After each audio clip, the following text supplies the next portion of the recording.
ආදරය කියන්නේ හරි පුදුමාකාර දෙයක්. සමහරුන්ට ඒක පාරක් ගානේ හමු වෙනවා. තවත් සමහරු ඒක පස්සේ අවුරුදු ගණන් දුවනවා. ඒත් තවත් පිරිසක් ඉන්නවා. තමන්ගේ හිතේ ආදරයට ඉඩක් නැහැ කියලා ලෝකෙටම පෙන්නන. අද මම ඔබට කියන්න යන්නේ අන්න ඒ වගේ තරුණයෙකුගේ ජීවිතය උඩු යටි කරවුණු ලස්සන ආදර කතාවක්. ඔහු ආකේෂ්. වයස අවුරුදු 20ක් වුණාට මේ වෙනකන් කිසිම කෙල්ලෙක් දිහා ආදරණීය ඇහැකින් බලපු කෙනෙක් නෙවෙයි ආකේෂ් කියන්නේ. තමන්ගේ යාළුව කෙල්ල පස්සේ යනකොට ආදරේ හින්දා මැරෙන්න හදනකොට ආකේෂ් කලේ එයාට hina වෙන එක. උඹලට පිස්සු බං. ඔයාට අහුවෙලා ජීවිතේ කාලකන්ණි කරගන්න එපා. මේක තමයි ආකේෂ්ගේ ස්ථාවරය වුණේ.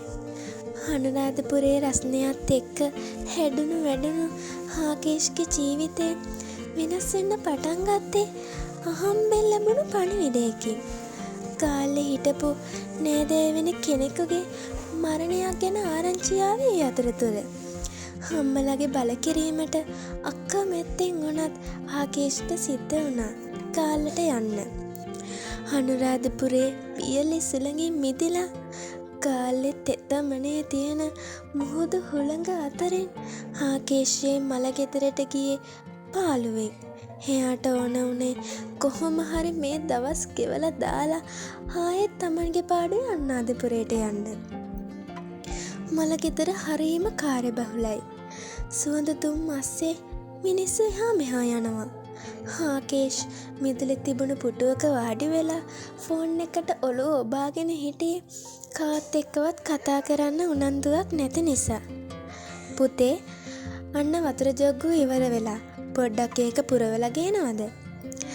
නෑදෑවෙන නැන්දකිනෙක්ගේ ඉල්ලීම අහක දාන්න බැරිකමට ආකේෂ් වතුර ජොග්ගුවත් අරගෙන කුස්සිය පැත්තට ගියා. අන්නේ මොහොතේ ඔහුගේ ලෝකය මොහොතකට නතර වුණා. කුස්සියට ඇතුළු වෙන දොරකඩදී ඇය ඔහුට හමු වුණා. ඇය තමයි සෙනාය. සුදු පාට සරල ගවුමක් ඇඳලා කිසිම මේකප් එකක් නැතුව තෙත්තුණු දෑසින් එයා අහක බලාගෙන හිටියා. සිනායගේ ඒ අහිංසක මූණ දැක්කහම ජීවිතේ පළමු වතාවට ආකාශ්ගේ හිතේ අමුතුම කැස්මක් ඇති වෙනවා. හෙච්චර වෙලා කාර්ය බහුලව තිබුණු පරිසරය ඔහුට නිහඬ වුණා වගේ දැනුණා. සෙනායගේ ඇස් දෙක පිසදාගෙන ආකේෂ් දිහායේ බැලුවේ හරිම අහිංසක විදිහට. ඒ බැල්ම ඒකේ තිබුණු වසරණකම ආකේෂ්ගේ හිතේ කොනක තදින්ම වැදුනා. මේක පුරව ගන්න ආකේෂ්ට වචන පැටළුණා.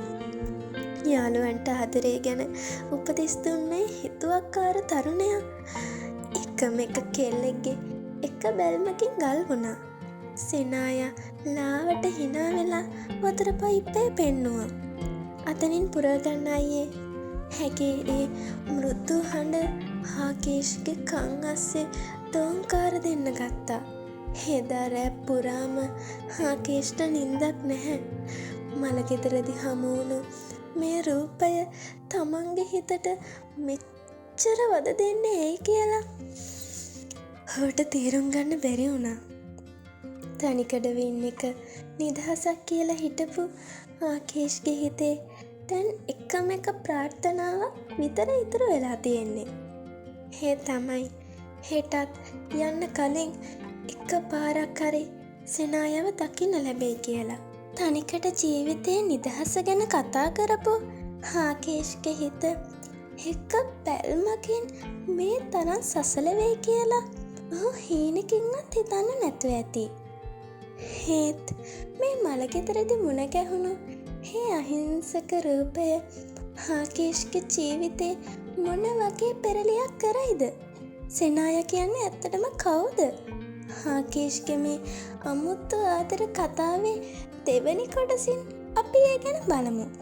ඒ වෙනකල් මේ වගේ ලස්සන ආදර කතා දිගටම අහන්න අපේ channel එක subscribe කරන්න. ඒ වගේම මේ කතාව ගැන ඔයාට හිතන දේ පහලින් comment කරන්න. ඉතින් මේ ලස්සන ආදර කතාවේ දෙවෙනි කොටසින් අපි මුණ ගැහමු.